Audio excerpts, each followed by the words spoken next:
Hello hi అండి, welcome to our channel. అందరూ ఎలా ఉన్నారు? బాగున్నారా? నేను కూడా బాగున్నాను. అవును, నాలా వీకెండ్ వస్తుందంటే భయపడే వాళ్ళు ఎంతమంది ఉన్నారు? భయమా ఎందుకు అని ఆలోచిస్తున్నారా? ప్రతి సండే ప్రతి వీకెండ్ ఏం స్పెషల్స్ చేయాలా అని ఆలోచిస్తుంటారు కదా. అలా ఆలోచించేలా ఉంటే ఈ సండే ఈ ఫ్రైడ్ రైస్ని మీ లిస్ట్లో యాడ్ చేసుకోండి.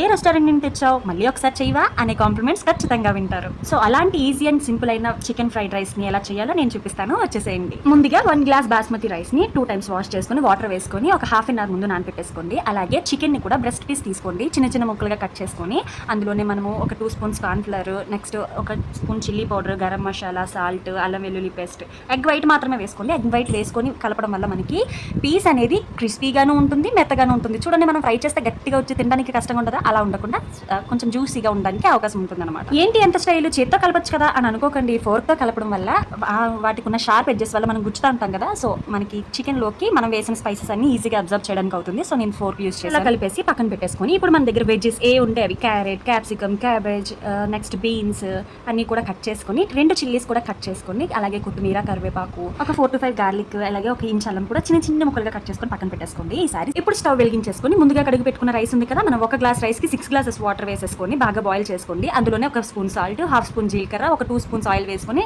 75% 80% వరకు ఉడకపెట్టేసుకోండి. ఎక్కువ ఉడకపెట్టేసుకుంటే మనం కలిపేటప్పుడు విరిగిపోయే ఛాన్సెస్ ఉంటాయి అన్నమాట. స్టవ్ మీద ఆయిల్ కొంచెం ఎక్కువ వేసుకోండి, తర్వాత తీసేద్దాం, ఇంత ఆయిల్ పడదు.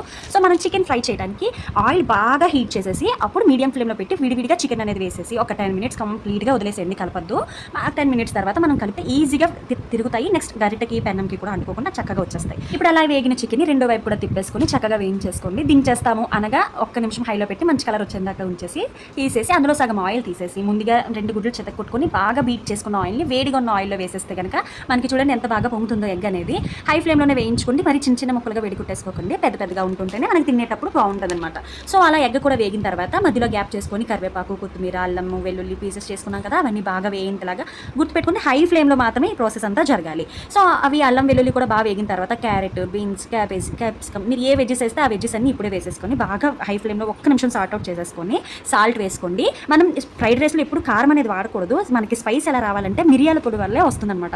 So black pepper powder, white pepper powder, tomato sauce, chilli sauce, తర్వాత షెజ్వాన్ సాస్, మీకు ఏ సాసెస్ అవైలబుల్ ఉంటే అవన్నీ వేసేసుకొని ముందుగా ఫ్రై చేసి పెట్టుకున్నాం కదా చికెన్, అవి కూడా వేసేసుకొని 1 స్పూన్ మసాలా పౌడర్ వేసుకొని పెట్టుకోండి. ఈ గ్యాప్లో మనం రైస్ అనేది కూడా ఉడకపెట్టేసుకున్నాం కదా, మనం స్ట్రెయిన్ అవుట్ చేసేసుకున్న రైస్ని మనం చక్కగా ఈ వేగిన చికెన్ దాంట్లో వేసేసుకొని మనకి ఎంత బాగా వీలైతే అంత బాగా కలిపేసుకోండి. చూసుకోండి, కలిపేటప్పుడు రైస్ అనేది చిరిగిపోతూ ఉంటుంది. సో ఎక్కువ కలుపుకోకండి, బట్ బాగా మిక్స్ అయ్యేలాగా మీరు కలిపేసుకోండి. నేనైతే కాజు, కిస్మిస్ కూడా వేసుకున్నాను ఫర్ ఎక్స్ట్రా స్పెషల్నెస్ అనమాట.